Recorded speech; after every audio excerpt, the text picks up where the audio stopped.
Hello, we're back again. I just want to take a single video session and do a little bit of a recap of dispensational hermeneutics and a little bit of the work of the dispensationalist in showing the events of the apocalyptic literature of Daniel and Revelation, as well as some of Paul's letters, to show how the dispensational framework fits together.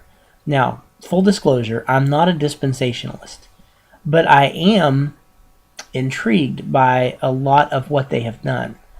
And I think that they're on the right track with some things. And I think that some of their hermeneutics are fantastic, and I think some of them are somewhat flawed. But I just want to give you a quick overview of dispensational hermeneutics and how it all lines up. Now, some of this isn't expressly dispensational, but is used by dispensationalists. Now, let me say in the beginning, I would recommend that you add to your library a good dispensational eschatology book. Something like Dispensationalism by Charles Ryrie, or Studies in Things to Come, I think is the name of the book, by J. Dwight Pentecost. Invaluable resources. And good critical self-reflective resources for the reader. Now, both Ryrie and Pentecost believe wholeheartedly in what they're doing, and they're not incredibly self-reflective. But it's a good place for us to step in and look and critically examine them in order to shine light on ourselves. Are they utilizing good hermeneutics here? Are they doing the right thing? Could they do something differently? And I would recommend that. Well, let me jump in because I want to look at some specific Bible verses and texts and let you ponder on them. Now, I would recommend that you get your Bible and you kind of go along with me and pause me often so that you can read these chapters, because I'm going to go over them at whirlwind speed. And you will need more time to be able to really digest it. Because what I'm aiming to do here is give you just an overview. So I want to begin in Daniel chapter 2. This chapter, I'm going to summarize it very quickly, shows an image with a head of gold, shoulders of silver, belly of bronze, legs of iron, and feet of iron and clay. Nebuchadnezzar, as we read in the text, is the head of gold. And the other three parts of the image are inferior kingdoms that will succeed Nebuchadnezzar. But in the end, the stone will strike the image at the feet and destroy it. Now, according to dispensational hermeneutics, and I think others too, I mean, I believe this just as a matter of self-disclosure. What we see is as the image, as we travel from the image's head to the image's feet, we see the passage of time. Nebuchadnezzar's the beginning. The chest and arms come next in time. The belly comes next in time. The legs come next in time. Finally, the feet are at the end of this time period. Compare this with Daniel chapter 7. In Daniel chapter 7, we have a vision of 4 animals: a lion with eagle's wings, a bear, a leopard, and a fourth beast, which in dispensational lore is called the nondescript beast, because there is no description for it. These beasts seem to correspond to the 4 portions of Daniel's vision. In other words, the head matches the lion. The head of the beast matches the lion of chapter 7. The arms and shoulders of the image match I want to make sure I get this right, the bear of chapter 7. The belly and sides of the beast match the leopard of chapter 7.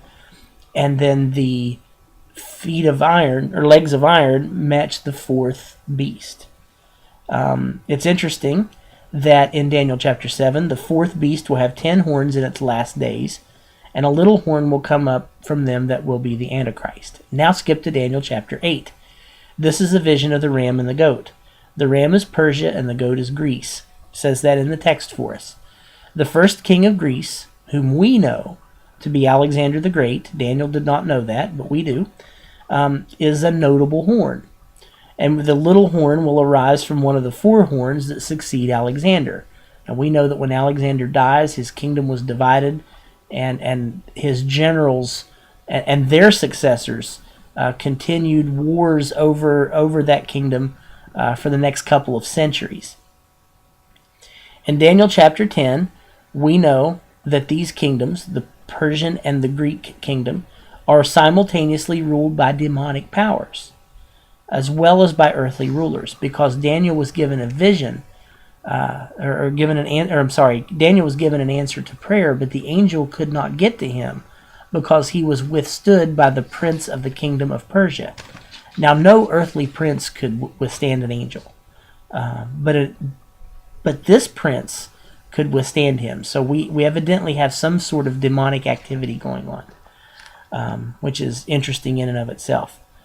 Then we get to Daniel chapter 9, the vision of the 77s. That in the 70th seven, or possibly a 7-year period, will be a time when the prince that shall come will bring about the abomination of desolation. Now, a lot of folks who deal only in Old Testament believe this to be the work of Antiochus Epiphanes when he sacrificed a pig in the temple in the 2nd century BC.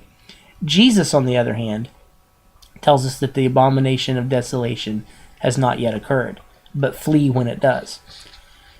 Skipping ahead to Daniel chapter 11, the latter half of this chapter highlights the battles fought between the king of the north and the king of the south, or the descendants of Alexander's successors. One of them will be a little horn. Skipping ahead to Matthew 24:15. Remember, I told you got to pause this a lot. You got to pause me, flip through the Bible, read it well, and then play me. This verse speaks of the abomination of desolation out of Jesus' mouth. It's still in the future in Jesus' time. Again, talked about the idea that it was Antiochus Epiphanes that touched off the Maccabean revolt, but it wasn't, because it was still future in Jesus' time, whereas Antiochus was a couple of centuries before Jesus. It also appears that the Great Tribulation is coming and will not just be localized in Jerusalem, but will be broader in scope. 1 Corinthians 15:51-54 and 1 Thessalonians 4:13-18 are the two classic rapture texts. In 1 Corinthians 15, it says that the rapture will occur at the last trumpet. In 1 Thessalonians chapter 4, the other classic rapture text, it seems in verse 15 that the coming of the Lord will be the time of the rapture.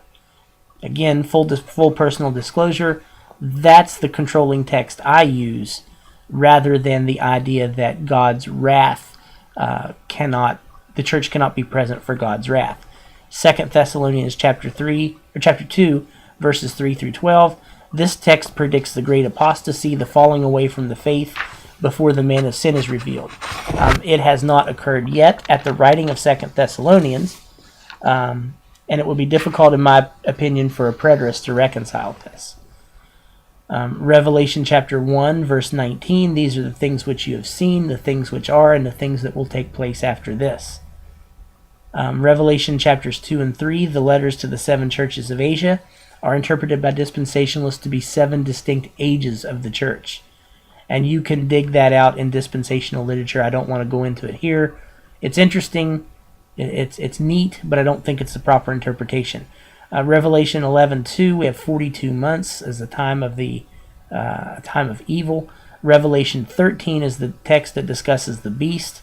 The beast has 7 heads and 10 horns. Sounds an awful lot like the beast of Daniel chapter 7. Is like a leopard, has the feet of a bear and the mouth of a lion. Now, interesting that those are the animals of Daniel chapter 7. There are other apocalyptic parallels with the text of Daniel. The second beast makes the image live, as the image in Daniel 2, and the historical image of Nebuchadnezzar did not live. And his number is 666. All you have to do is Google 666 and find out all of the crazy interpretations that have been attached to that. Finally, Revelation 17. I told you this would be fast because, honestly, we've talked a lot about eschatology, and I want us to just have an overview here. Revelation 17, here's another picture of the beast, this time with a woman riding it. 7 heads or 7 mountains on which the woman sits. 7 kings, 5 are fallen, 1 is, another is yet to come. The beast is the 8th and one of the 7. Wow.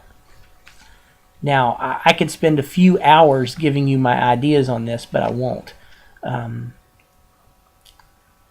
Let's just suffice it to say that there's a lot to work with here, and a lot that none of the models cover fully and completely. But I think that the historic and the dispensational premillennialists probably have done more to deal with these texts in context than anyone else has. And well, that'll be enough for us today. We'll be back to talk about more of the cosmic vision of eschatology and the return of Jesus and the final kingdom when we come back. Thanks. Bye.